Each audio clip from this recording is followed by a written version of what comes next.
travel lovers-ලා හැමදෙනා එක්කම අපි අද ඉන්නේ ඩෙල්ෆ් දූපතේ. ඉතින් අද අපේ යාපනයේ සංචාරයේ අවසාන දිනේ වගේම ඩෙල්ෆ් දූපතේ සංචාරය තමයි ඔයාලට අරගෙන එන්නේ.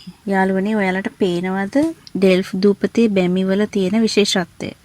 කොරල් පළවර කොටස් පාවිච්චි කරලා තමයි මේ බැමි නිර්මාණය කරලා තියෙන්නේ.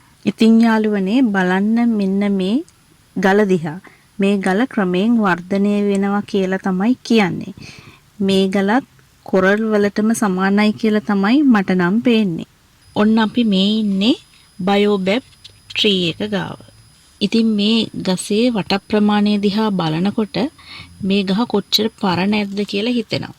මේ ගහ රෝපණය කරලා තියෙන්නේ ලන්දේසි යුගයේදී අරාබි ජාතිකින් විසින් කියලා තමයි කියන්නේ. ඉතින් මේ ගහේ තියෙන තවත් විශේෂත්වයක් තමයි මේ ගහේ තියෙන විශාල බෙනය. මේ බෙනය ඇතුලේ මිනිස්සු 5-6 දෙනෙක්ට වුණත් ඉන්න පුළුවන් ඉඩක් තියෙනවා. ඉතින් ඩෙල්ෆ් දූපත ඇතුලේ මෙන්න මේ වගේ වතුර පිරුණු කුඩා විල් දකින්න පුළුවන්. ඒ වගේම තල්ගස් විශාල ප්‍රමාණයක් මේ දූපතේ තියෙනවා. ඩෙල්ෆ් දූපත කියන්නේ රජයේ කාර්යාල පවා තියෙන ගම්මානයක් කිව්වොත් නිවැරදි. බැංකු, පොලිස්, රෝහල්, තැපැල් කන්තෝරු වගේ අත්‍යවශ්‍ය සේවා තියෙන නවාතැන් පළවල් පවා තියෙන දූපත් ගම්මානයක්. මේ දූපතේ 5000කට ආසන්න ජනගහනයක් ඉන්නවා කියලා තමයි කියන්නේ. මේ සෙසා බබයි එයාගේ යාළුවා උවිනි අක්කයි ඉන්නේ ලන්දේසින් විසින් රෝහලක් විදිහට භාවිතා කරපු භූමියේ තියෙන විශාල නුග ගහක් යට. මේ පරිශ්‍රයේ තියෙනවා පරිවිඩ හෝමාරුව සඳහා පරවියන් ඇති කරපු කුළුණක්. ඒ වගේම බ්‍රිතාන්‍ය යුගයේ උසාවි සංකීර්ණයක් විදිහට භාවිතා කරපු ගොඩනැගිල්ලක්. අපි මේ ඉන්නේ පෘතුගීසින් විසින් ඉදි කරන ලද බලකොටුවේ. පසු කාලීනව ලන්දේසීන් විසින් තමයි මේ පරිහරණය කරලා තියෙන්නේ. දැන් නම් මේක ගරා වැටිලා තියෙන්නේ. මෙතන දෙමහල් ගොඩනැගිල්ලක් විදිහට තමයි නිර්මාණය කරලා තිබිලා තියෙන්නේ.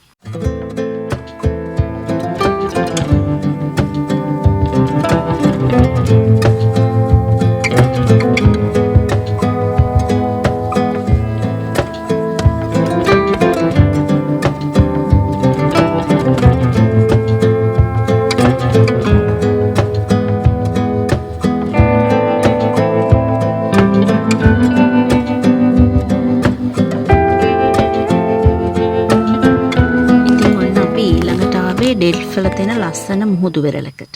පැය ගාණක් වුණත් බලන් ඉන්න පුළුවන් නිල් පාට මුහුදක් තමා තියෙන්නේ.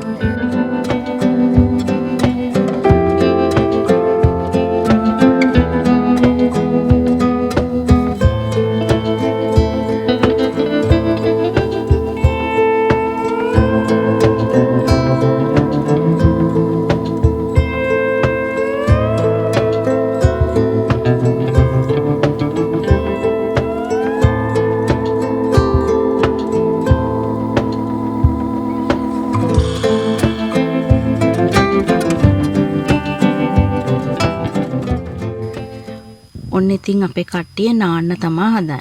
හැබැයි මේ අපි ඉන්නේ ඩෙල්ෆ් දූපතේ නම් නෙමෙයි. අපි මේ ඉන්නේ චඩ්ඩි බීච් වල. අපි අන්තිමට ඩෙල්ෆ් බීච් එකේ ඉඳන් ආපහු එන්න ජැටියට ආවා. ජැටිය ළඟට එනකොටත් අපට තේරුණයි බෝට්ටුව ඉහළ පහළ යන ප්‍රමාණය වැඩි රළ පාරට අහු වෙලා. බෝට් එකට නගිද්දිත් සෙසා බබා ඇඬුවේ නැතුව හිටියට බෝට් එකට එන්න පිටත් වෙද්දී රළ බෝට් එකේ වදින හඬටයි බෝට්ටුවේ පැද්දිල්ලටයි සෙසා බබා අඬන්න ගත්තා. බෝට් එකේ පහළ තට්ටුවේ හිටිය නිසා වැඩියෙන් රළ වදින සද්ද ඇහුණා. සෙසා බබා යෝජිත අත්තට ගිහිල්ලා තුරුල් වෙලා අඬන්න ගත්තා. මමත් ගොඩක් බය වෙලා හිටියේ. අපේ කට්ටියත් ගොඩක් බය වෙලා හිටියේ. කොහොම හරි යෝජිතට ආපහු එන ගමන නම් වීඩියෝ කරගන්න බැරි වුණා. චඩ්ඩි බීච් එකේ පැයක් එකමාරක් විතර නෑවා. බීච් එකේ පිටත් වෙද්දි කරවල වැටිලා තිබුණේ. ඉතින් අපි කෙලින්ම නවාතැනට තමයි ආවේ.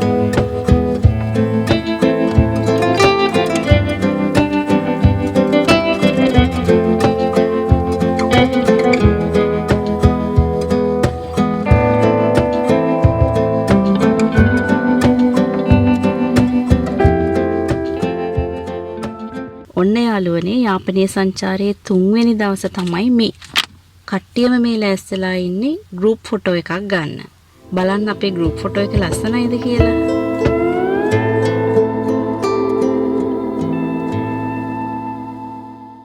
අපි නැවත ගෙවල් වලට යන්න තමයි මේ පිටත් වෙන්නේ. ඉතින් ඔන්න යන අතරේ මාර ලස්සන බ්‍රිජ් එකක් හම්බ වෙනවා. මේක තමයි සංගුපිට්ටි බ්‍රිජ් එක. යාපනයේ ඉඳලා මන්නාරමට එද්දි තමයි මේ බ්‍රිජ් එක හම්බ වෙන්නේ. මේක මාර ලස්සන ඉන්දියන් සාගරයේ මැද්දෙන් වැටෙන පාරත් එක්ක තියෙන පාලමක් තමයි මේ. ඉතින් අපි කට්ටියම බස් එකෙන් බැහැලා පාලමේ එහා පැත්තට වෙනකම්ම ඇවිදගෙන ගියා. ඉතින් පාලමෙන් නඩත්තු කටයුතු වගේකුත් ඒ වෙද්දි සිදු වෙමින් තිබුණා.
පාලම අවසානයේ තියෙනවා පාක් එකක්.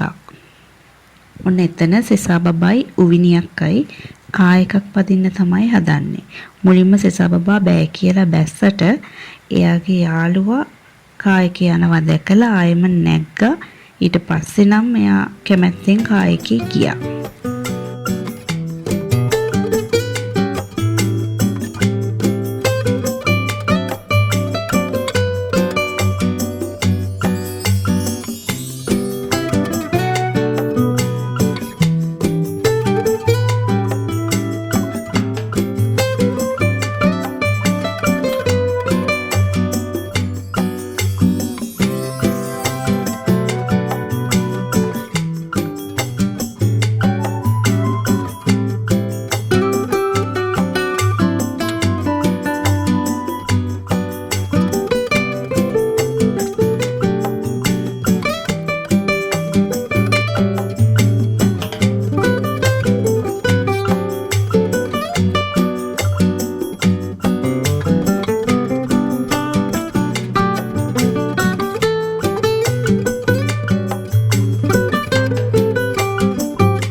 ඔන්න අපි දැන් ඇවිදින්න ඉන්නේ මාතොට රජමහා විහාරය වඳින්න.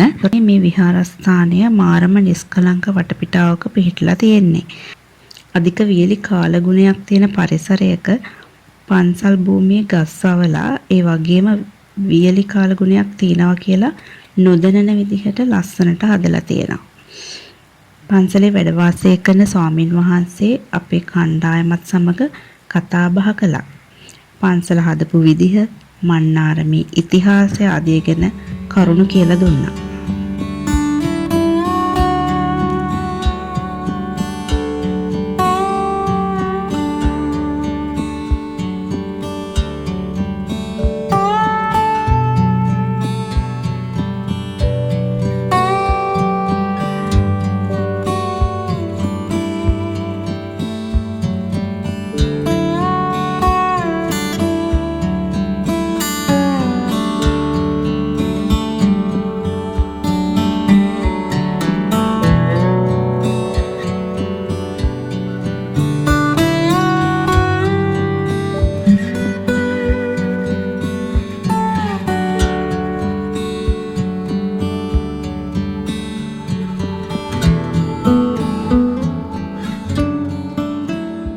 යාපනයේ සංචාරයේ 3 වන දවසේ තමයි කට්ටිය විනෝද වුණු දවස. කට්ටිය නැටුවා, සින්දු කිව්වා, ගොඩක් විනෝද වුණා. මේ වීඩියෝ එකේ විශේෂ අවස්ථා කීපයක් බලා ගන්න පුළුවන්.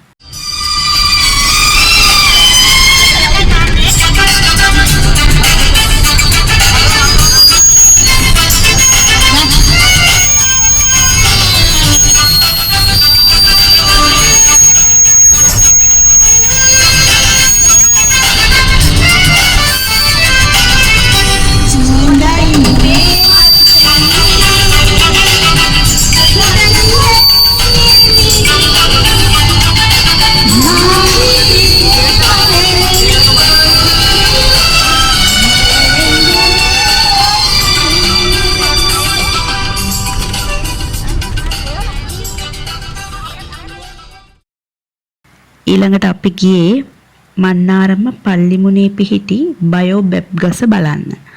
අපි ඩෙල්ෆ් දූපතේ දැක්ක වගේම අරාබි ජාතිකයන් විසින් ඔවුන්ගේ ඔටුවන්ගේ කෑම පිණිස අරගෙන ආපු ගහක් විදිහටයි සඳහන් වෙන්නේ.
අපි කිව්වා වගේම අපි නවාතැන් ස්ථානය ගැන විස්තර ටිකක් ගේන්න හිතුවා. මොකද මේ අපේ කට්ටියටම නවතින්න පුළුවන් තැන් අපි ගොඩක් හෙව්වා. නමුත් මේ වගේ පිරිසිදු නිස්කලංක තැනක් හොයාගන්න හම්බ වුණේ නැහැ. ඉතින් අපේ 54 දිනක් සහභාගී වෙලා හිටියා මේ ගමනට. ඇඳම් පහසුකම් තිබුණේ 25 දිනකට විතරයි. ඒ වුණාට එතන පිරිසිදු හින්දා ඒගොල්ලන්ගේ සපයපු මෙට්ට සහ පැදුරු පාවිච්චි කරලා අපේ පහසුකම් සපයා ගන්න පුළුවන් වුණා. ඔයගොල්ලන්ටත් අවශ්‍ය නම් ඩිස්ක්‍රිප්ෂන් බොක්ස් එකේ contact number එක දාලා තියෙනවා. අවශ්‍ය නම් කතා කරලා නවතැන් පහසුකම් සපයා ගන්න පුළුවන්.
ඔන්න ඉතින් අපේ යාපනයේ සංචාරය නිමා වුණේ මේ විදිහට.